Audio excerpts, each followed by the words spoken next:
Welcome to sportsbookreview.com. I'm Natalie Van Rijdstrom, and today we are discussing Wimbledon 2018 draw and futures.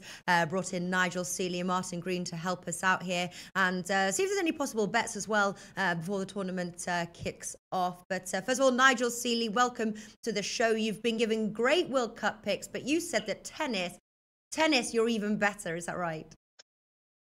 Well, I've given World Cup picks about the last 5 games. It's been absolutely fallen off a cliff. So I'm still just in front, amazingly. But if if the Uruguay game doesn't come in unders, I think I'll go losing to the tournament. So at the present form, I'm better at tiddlywinks than I am at football. So yes, I'd back myself more to be a tennis than I would on football. So hopefully steering the punters in the right direction. Nice. Well, listen, it's been a really tough World Cup to predict. I have to say, I'm hanging on by the skin of my teeth. So, Martin, you seem to be doing all right in the World Cup. There is a couple of people. You seem to be doing very well. Heading into tennis now, how are you feeling? Grass court. We've got Serena. We've got Andy Murray back. How are you feeling? Yeah, I'm looking forward to it. It's a great sporting fortnight, isn't it? With the World Cup and Wimbledon colliding, there's so much to look forward to, so much to bet on. Should be great. I think the women's side of the tournament looks very open, very exciting, thrillingly unpredictable as always. But yeah, the men's side of it looks pretty straightforward for Federer to power through to the semi-finals, I think, and he should go on and win that one pretty comfortably, I believe. Yeah. It sort of reminds me a little bit of Roland Garros when we had, what his name now? Nadal, yeah, like just the sort of like the favourite. Not as big a favourite, I have to say. He's 2.88 at the moment, Roger Federer. Novak Djokovic, 6.5. Nadal obviously coming in at a further 9. Obviously, we're not on clay court now, we're on grass. Do you agree with what Martin is saying there, Nigel, that's really it's sort of Roger Federer's to lose in the same way as we had with Roland Garros, or do you think it's a little bit more open? Oh, this is a lot more open than Nadal on clay. I mean, this is much more. At 36 years of age, can he continue the form he showed? It's going to be really, really hot at Wimbledon as well, so I think that's going to take a lot out of you. So I think the balls are going to come. That's going to suit big servers. So I think that's going to be a big problem for him. I think he's been handed a very, very tough draw, an exceptionally tough draw. I think the bottom half is a much, much weaker draw than the top half. He didn't win Halle, which is the tournament that he always wins. He got beat by Coric, which was a shock result. He saved match points against Benoit Paire in that tournament as well. 7-6 in the tie breaks. He was broken by American journeyman Dennis Kudla. I think there's better 7-4 shots out there than Roger Federer. I mean, he could win it quite easily, but if you're comparing Roger Federer to how dominant Nadal is on clay, it's nowhere near as dominant. There's a lot of dangerous opponents here, and on grass, anything can happen. Someone can get that serve going and win games, whereas clay pretty much goes to the form book. So, no, I wouldn't be a backer at the prices. I wouldn't be backing Federer at 7-4. I'd be happy to take him on. Yeah. But he is the worthy favourite. You know, all the form suggests he should win it, and you know he's won this tournament 8 times, so he is the man to beat. He knows how to win it. He's at home at the centre court, but at 7-4, at 36 years of age, not for me. Yeah. Well, we've obviously been doing these videos for quite some time. We've been talking about futures across both football, tennis. This definitely does look, because Roger Federer seems to be very low, it definitely seems a sort of a chance here to put some money on some of the sort of the longer shots and sort of, you know, cash out as you start getting further into the tournament. Which players right now would you put your money on? I'd be concentrating on the bottom half of the draw, because I think the each way value is massive. So I think the draw is very well upsided. So if you can get, the bookies are offering half the odds 1-2, which I think you should be a third, because, you know, especially like when you've got Nadal in one half of the draw in the French Open, the each way value is always in the bottom half of the draw.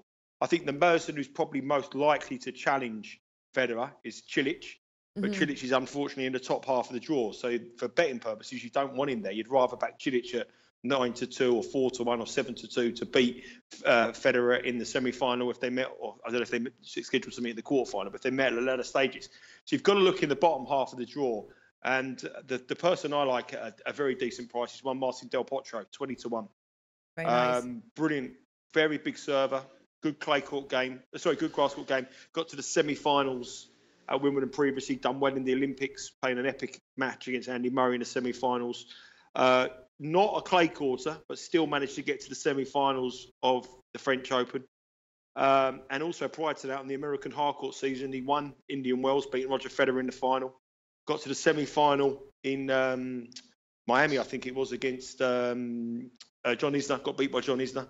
And he also won the tournament in Acapulco on the hardcourt series. So he's won his recent record is win, semi-final, win, semi-final, coming into a tournament where he's confident. His body, and he's always been injury prone. He's only ever won Grand Slam, and that's always because his body falls apart. But he looks fit, he looks hungry, and I think his run to the semi-finals at Roland Garros could hold him in good stead. And I think that Martin Del Potro at 20 to 1 each way is a great bet, 10 to 1 to get to the final. Yeah, very nice indeed.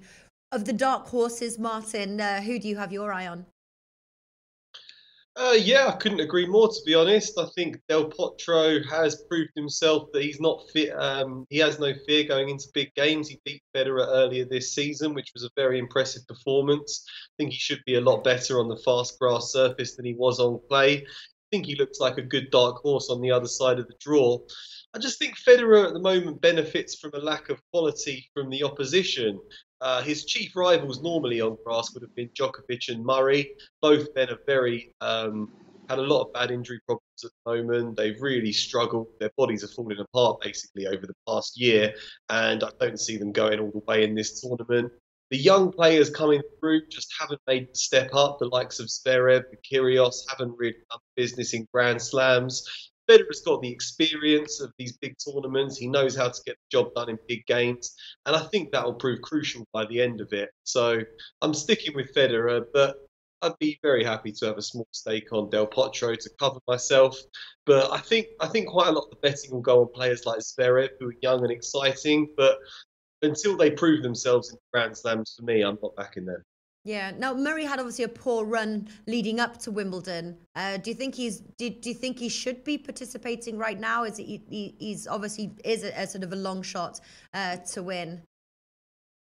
Me, I think. Oh, sorry, Martin. I think it's good. I think it's good for the English that they've got or the British even, that they've got their homegrown star to cheer on. Mm-hmm. It probably is a bit too soon for him to have come back, really. He took 11 months out of the game. His shoulder's been troubling him for a long, long time now. He slid down the world rankings. I think he might put in a couple of brave efforts, but I can't see him going past a few rounds of this tournament, really. Serena Williams did pretty well in Roland Garros. She ended up retiring before her match with Sharapova. I can imagine Murray doing something like that. I think maybe the US Open later on in the year would have been a bit more of a realistic one for him to come back for. But it's Wimbledon, it's Andy Murray. He has to go for it. Everyone would be very disappointed if he didn't. So glad to see him there, but can't see him with it. All right. Same question to you, Nigel. Was it too soon for him to come back, do you think? 100% too soon come back. I know one of the trainers of one of the guys who's quite close to Andy Murray, who's trains another player, and he said that 4 weeks ago, the guy could struggle walking when he saw him walking around. I think he's absolutely rushed it back because it's Wimbledon. If it was any other tournament, he wouldn't be there. He lost in the first round at the Queen's Club, got beat by Nick Kyrgios, who was doing his utmost to lose the game, but Andy Murray still couldn't do it. His movement had gone. He looks a lot heavier than he has been. Obviously, 11 months out, you are going to be heavier. He also went to Eastbourne, won the first game, and then ran into Carl Edmund in the second match. And Carl Edmund beat him very easy in straight sets. And Carl Edmund is not a grass court player. Carl Edmund's a clay court player. He's done well at the hard courts. He's a better clay court player than he's a grass court player. And I think that he's vulnerable. And we're going to come on some match bets in a minute. And I think he's vulnerable in the first round. He just doesn't look fit. And I think if you go in there, and especially if you go deep, I mean, Murray's hope will be to win 3-0 in the first round, get it over, get some time, rest the body, recuperate, see if you do it. If you go into a long match, 3-2, 3-1, best of 5 sets, it's different best of 3 sets than the best of Grand Slam at Wimbledon on centre court when you haven't got no tie break in the fifth. he's going to struggle, really, really struggle. And I think if you're playing in running with Andy Murray games, and he does go 1-all or 2 sets to 1 up, I think it'd be a great trade to oppose him as the game goes on, because I think Murray's best chance is to blitz people away in 3 straight sets. Yeah. I've got Roger. Roger here says Del Potro looks great. At the beginning of the video, we were talking, both Nigel and Martin, like Del Potro as that sort of long shot bet. And he's priced, what did you say he was priced at, 21? I think he was about 20 to 1 this morning. He might be about 18 to 1. I know it was 22 to 1 early morning. 19 here, yeah, 18 to 1. It's the each way part. The each way part is the massive value, because the bottom half is weak. So if you're getting 10 to 1 about Del Potro making the final, it's a great each way bet. And the top part, if you've got to back someone to win the tournament. Yeah. So he might get beat by Roger Federer in the final. But if you back him each way, you're still going to make more money by backing Del Potro each way. Yeah. You were also talking about Marin Cilic earlier. It says player to win the second quarter. Marin Cilic 2.62. Do you think that's got some value, Nigel? Well, he's probably been one of the most improved players in the world at the moment. I mean, he's got better and better and better. He got to the final of Wimbledon last year. He is a quality player, and in that quarter, there's not really much. You've got Isner, John Isner, who's a dangerous server. You've got Raonic, who's coming back from some injuries. Dimitrov, who's not the same player as well. But at 2.6, those players are capable of a run, and I wouldn't back him. I mean, my plan with Cilic, I would like to back Cilic in a one-off game against Federer in a semi-final. I think Cilic would love to have a repeat of it. He got injured in the first set last year against Roger Federer, and he was heartbroken, and he didn't put up any performance. And I would love to see Cilic have a go against him. And if I got a big price like a 7-2 or 3-1 about Cilic winning that game in the semi-final, that's where I back him. I wouldn't back the 2.62 because I think he's vulnerable to get to that point. Yeah. And Martin, right now, are there any sort of props or futures that you are going to pull the trigger on the men's side? On the men's side, I mean, it does sound like an obvious one to go for, but just shy of 2-1, I'm going for Roger Federer to win it. I just think that this tournament's set up perfectly for him to go on and secure victory, just due to the lack of quality options in the field. He's the champion. He's won 3 of the past 6 Grand Slams. He's a grass court legend. He's got the big game experience to get the job done. The only reason he doesn't win this is if his body lets him down, or if he just loses the plot in a big game. He's got the ability to win it.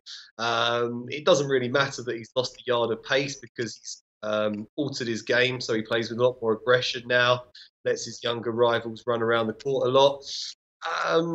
I just think, I'm happy to have a small stake on Del Potro at 22-1 each way, quite that as an insurance policy. But I can't see Djokovic winning it.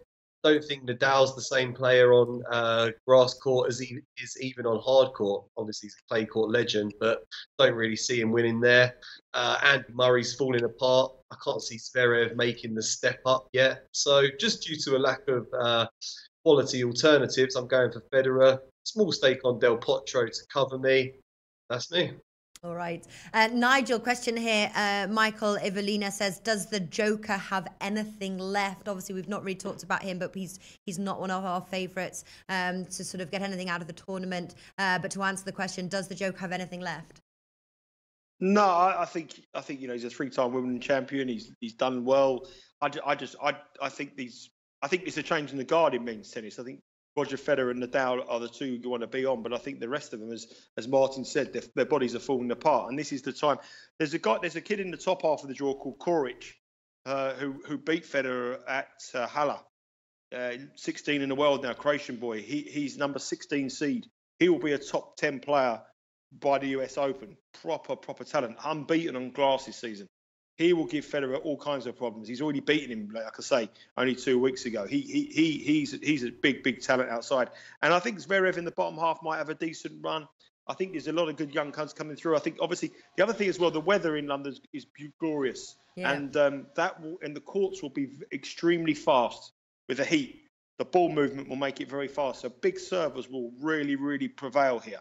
Your likes of John Isner will do well. Your likes of Sam Querrey will do well. Kevin Anderson, they're going to do very, very well. Djokovic is a bit of a grinder. I'm still not convinced he's 100% fit. Nadal, I think, will struggle. I think it's going to be very hard to go from the transition from clay to grass very quickly, and especially at his age now, I don't think it's as easy as it has done in the past. But I think Federer, the rightly favourite. Del Potro is my main pick, but there is a few youngsters coming through who are staking their claim, and I think the old guard, the Murrays and the Wawrinkas, the Djokovic, the Nadals, too many injury concerns, and I borderline across all of them. Yeah, the tennis landscape does look sure to change. Can Isner make the quarters, Nigel?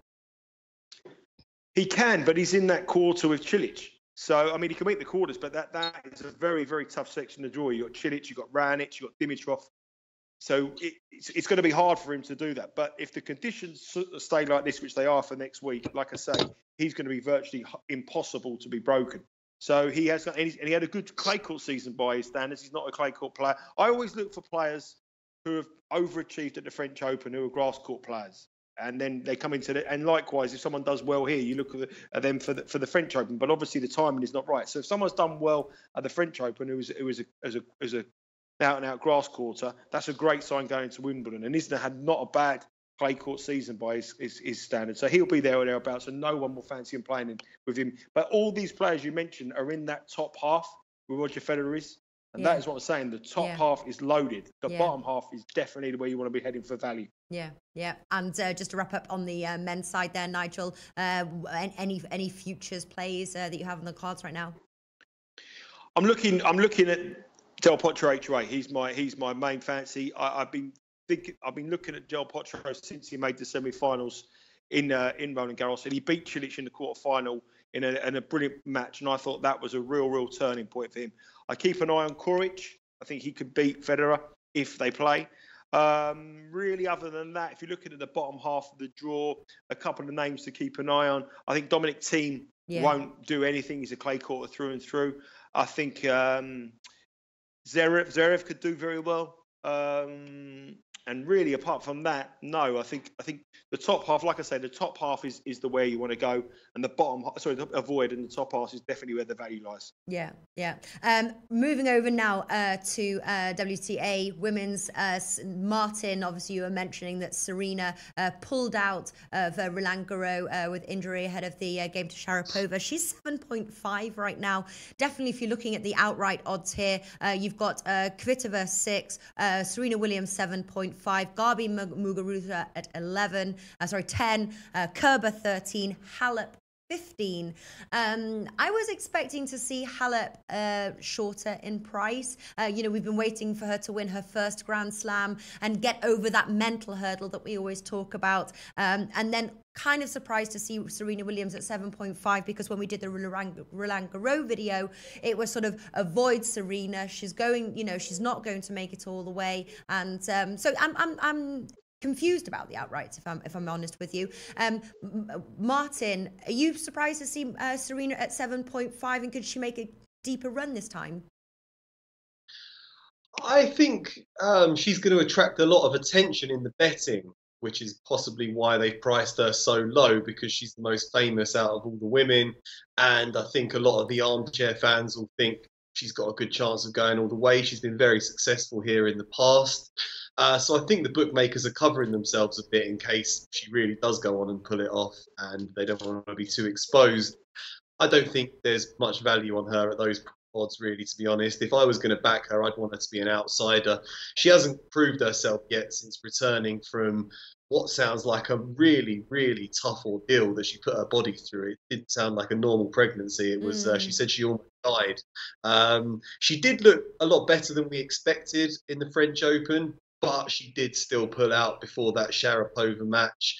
And I just don't think, until she's proved herself again, until she's got a Grand Slam under her belt, I wouldn't be betting on her yet, especially when you consider how unpredictable the women's game is. Since she left to give birth, we've had a different winner of every tournament, and some very long odds in that time, including Ostapenko won the French Open unseeded. So I think you're better off finding a longer shot and going each way. Yeah, I think so too. Could Halep be the long shot, Nigel? No, she's a clay court player through and through. The French Open was the tournament she was going to win. She's never got past the quarterfinals at Wimbledon.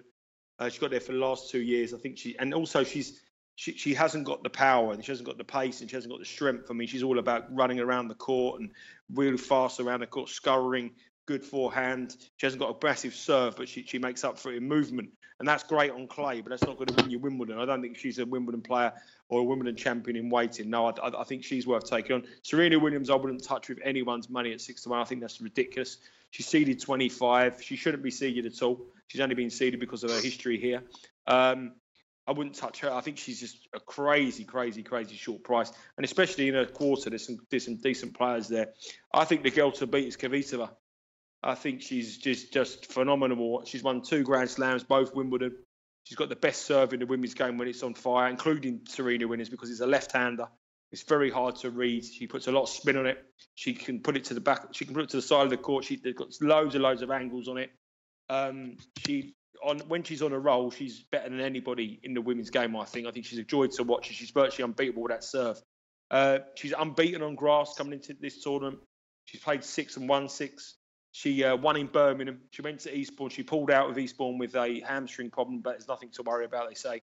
And she's been given a very, very easy draw. I think she's got basically a free route all the way to the quarterfinals. Once she's in the quarterfinals, it's going to get tougher for her. But no one will want to play Kvitova. And I think at 5-1, she should be, in my opinion, she's a 7-2 shot, 3-1 shot, because the market is so short on Serena Williams. Serena Williams, in my opinion, should be 16-1. And those extra points should be given to, the extra percentage should be given to Kvitova. So Kvitova for me, 5-1, great bet. Interesting. All right. So on women's side, Nigel's going for the favourites here. Martin, you were liking Roger Federer in the men's. Who is your favourite then to win or to make the finals, Martin? I certainly think Kvitova could go all the way, but as I mentioned earlier, I'm a bit wary of backing the favourite, given how unpredictable the women's game is. So I'm probably looking a little bit further. The favourite won the French Open. True. The favourite did win the French Open. And the Australian Open. I mean, yeah, she's got 2 Wimbledon titles under her belt. I mean, she hasn't won it here for 4 years. But I mean, yeah, she's definitely got the quality to go on and do it. But I'm just going to look for some each way value instead. I know she's not a grass court player. She doesn't have a particularly good record here, but I quite like the look of Sloane Stephens at 18-1. You go each way on her. She's had a good run recently. Won the US Open. Growing in confidence. I think she could take up Serena Williams' mantle as the great hope for American tennis. But my main one that I would go for is Muguruza. I think she's coming in as defending champion.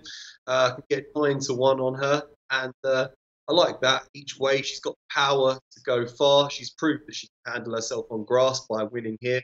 She did very well at the French Open. Didn't quite make it. I think, yeah, she's got the power, the pace, good serve, and she knows how to get the job done in the big matches. So she'll be my main bet, and bit of each way value on someone like Sloane Stephens, maybe Wozniacki. But mainly I'll be looking at match for the women's side of the draw, because I think you're going to see a lot of upsets. Yeah. I remember as well when we were doing, that it's very close on the women's side, very interesting indeed. And some people prefer to wait, and certainly for the first round. We will be in 5 minutes time going on to the first round match plays there with both Martin and Nigel. So stay tuned for that. I did read somebody was saying on our comment section about Wozniacki looking great in the semis as a long shot bet. Not a bad price, 21. Nigel, would Wozniacki be your Del Potro bet on the women's side? No, not at all. Wozniacki, I don't know the score. She was in the final of Eastbourne today. I don't know how she got on. I don't know if she won, but she was in the final of Eastbourne against Sabalenka. She won the first set. When I've been travelling all day, so I've just got back. But her record at Wimbledon is atrocious. I mean, she's been here 12 times. I think she's only ever made the 4th round once, last 16. Mm. She's got an awful record. She was always someone who you wouldn't trust under pressure. She's always a bottler, and then she goes and wins a major at the Aussie Open. So she isn't improving, but I wouldn't back her. She won 7-5, 7-6 today at Eastbourne. I'm not quite sure whether that's a good thing, though, to win tournaments weeks before a Grand Slam. John McEnroe always used to say, go to the tournament before, put a good run in, get to the semi-finals and get beat and prepare for the tournament. You don't want to peak too early. And I'm slightly worried that she's probably peaked too early. She wouldn't be one of my selections. No, I think she's been given tough draw as well. I mean, this is very similar to the men's draw. You want to be really in the bottom half of the draw. Yeah. There's more chances there. In her section of the draw, she's got Serena, Svetlana, Madison Keys, who can play on grass, Coco van der Wey, who's been the 2 times quarterfinalist here, Wozniacki, and Radwanska. And that is a tough fought, to find a way through. So for me, she's no value. I just believe Kvitova, if she gets off to a good start and she gets confident and hot and the conditions stay like they are, she's not going to be stopped. And that serve is so dominant. And at the moment, with her form coming into it and going into this tournament unbeaten on grass, she's going to take an awful lot of stopping. All right, we've got 3 minutes left of this video. Just very quickly, Nigel, do you have a long shot bet? I know you like Kvitova. Any other sort of like prop bets or special bets that you like on the women's side? Well, I'm going to go. Kvitova's my favourite, but if you're looking for a big price girl who could do well, definitely in match betting and potentially do well in her section, and one to keep an eye on is Aryna Sabalenka. She got to the final at Eastbourne today. She got beat 7-6, 7-6. I watched her on Thursday. I went to Eastbourne for 2 days watching her. I saw her play Pliskova, and she beat Pliskova, the defending champion there. And she hits winners like I've never seen. She's 20 years of age. She's full of strength, full of confidence. She's risen up to 40 in the world rankings. She was excellent in her semi-final as well. The following day, she showed no nerves, and she'll relish the big stage. I come away thinking she's a future top 10 player. And grass, she looks comfortable on.